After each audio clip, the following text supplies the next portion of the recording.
Bismillahirrahmanirrahim. Elhamdülillahi Rabbil alemin. Ve salatu ve selamu ala Resulina Muhammed ve ala alihi ve sahbihi ecmain. Amma ba'd. Esselamu aleyküm ve rahmetullahi ve berekatuhu. Hürmetli ustazlar ve kırındaşlar. Allah subhanahu ve teala her biranlarının muş vaktine hayırlı kılsın. Allah subhanahu ve teala her biranlarını her cayda hatırcam selamet kılsın. Bugünkü dersimizin temisi siz gayege yetişke emas belki yürüşke buyurulgan. Zamir ibn Jundub radiyallahu anhu'nun vaqaligi men o'qigan payliq vaqalikdir. Peygamber aleyhisselam ve sahabeler Mekke'den Medine'ye hicret kılıp ketkendan keyin Mekke'de kesellik ve yaşanganlık sebebinden hicret kılalmagan az sandaki Müslümanlar kılıp kaldı. Mekke'de kesellik ve yaşanganlık sebebinden hicret kılalmagan sahabelerinin arasında Zamir ibn Jundub radiyallahu anhu var idi.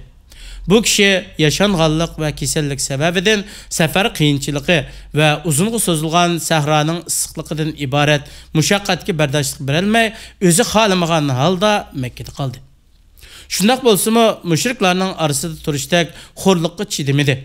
Şunun bilen özünün keselligi ve yaşanganlığı qaramay kıyınçılıqqa berdaşlık berishni qarar qıldı.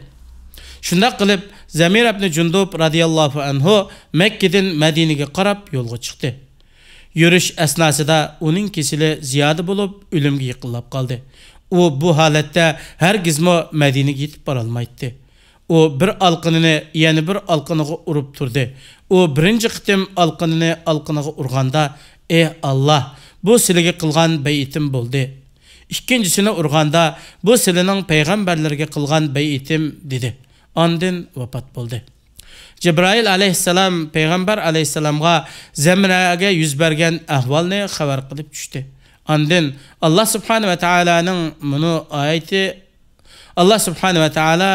ayetini nazil kıldı. Euzu billahi mineşşeytanirracim. وَمَنْ يَخْرُجْ مِنْ بَيْتِهِ مُهَاجِرًا إِلَى اللّٰهِ وَرَسُولِهِ ثُمَّ يُدْرِكْهُ الْمَوْتُ فَقَدْ وَقَعَ أَجْرُهُ عَلَى اللّٰهِ وَكَانَ اللّٰهُ غَفُورًا رَحِيمًا.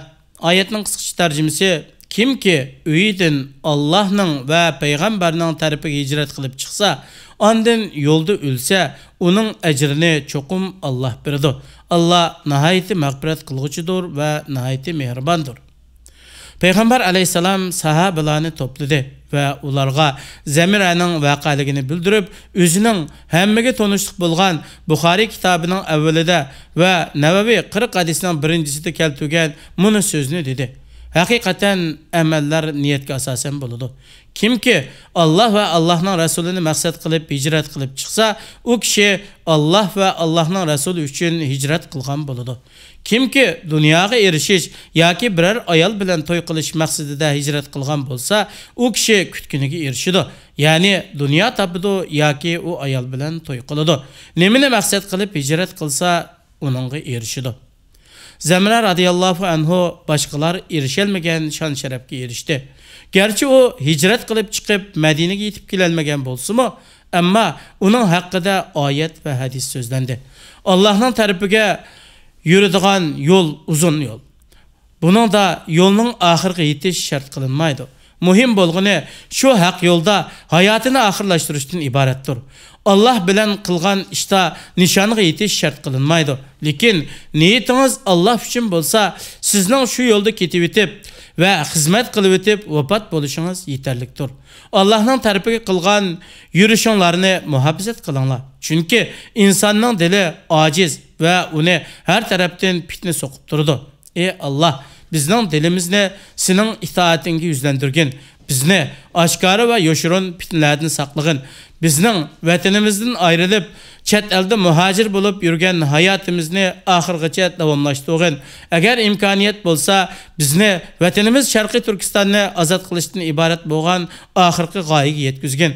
Agar bu mumkin bo'lmagan taqdirda bizni shu g'oyaga yetish yo'lida oxirgacha vafot bo'lguncha shu yo'ldan adashtirmay yurishga muyassar qilgin. Vassalamu alaykum va rahmatullohi va barakatuh.